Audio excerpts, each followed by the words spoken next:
Dahil may naligaw na magnanakaw ng bike dito sa may tapat namin at wala man lang nakakita, naisip kong maglagay na din ng CCTV sa labas ng bahay namin. Kung may CCTV lang sana kami ng time na yon, pwede pang nakita kung sino ang kumuha. Baka sakaling mabawi pa ng kapitbahay namin ang bike na ginagamit niya sa trabaho. At para kahit walang naiwan sa bahay at nasa malayo kami, ay pwede pa ring makita at mamonitor ang bahay namin. Ito nga pala ang napili ko, SV's Smart Home Camera, na pwede nyong ikabit sa Wi-Fi nyo. May kasama na itong wall bracket, guide, manual at talks. Minimalist design at napakalaki ng sensor ng camera. Pwedeng ipatong o kaya ikabit sa wall. Madaling iset up dahil sa easy to follow na instruction manual na kasama. Sobrang linaw ng camera nito dahil naka 1080p Full HD resolution na may 360-degree visual coverage. Kaya talagang walang ligtas ang sinumang papasok sa pamamahay nyo. May auto-tracking feature din siya, gamit ang AI-powered human detection. Kaya sinusundan niya ang lahat na hugis tao na nadidetect niya. May colored night vision din ito, kaya malinaw at kahit madilim, kita mo ang itsura ng tao.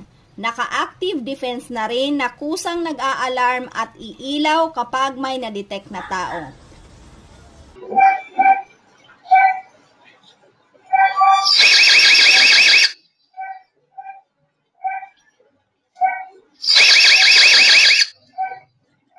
Nagsisend din siya ng notification sa cellphone mo at automatic na si-save ang video.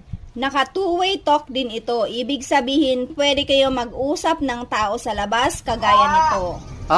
Pakiikot nga sumo. Nilalaban ko. Amo, perang ikot pali. Malakas ang speaker at mic, kaya kahit sa taas kinabit, maririnig at magkakausap kayo.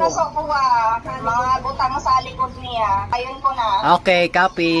Up to 512GB SD card ang pwede mong ilagay at hindi rin ito takaw sa space dahil sa H265 video compression technology. At pwede ka rin makapag-save online dahil sa cloud storage feature.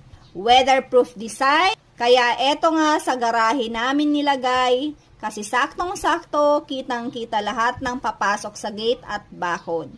Kitang-kita din kung magtatangkang pumasok sa pinto. Kaya kung nagbabala kayong bumili ng CCTV camera, itry nyo na to, SV's Smart Home Camera. Ilalagay ko na lang kung saan pwedeng bumili.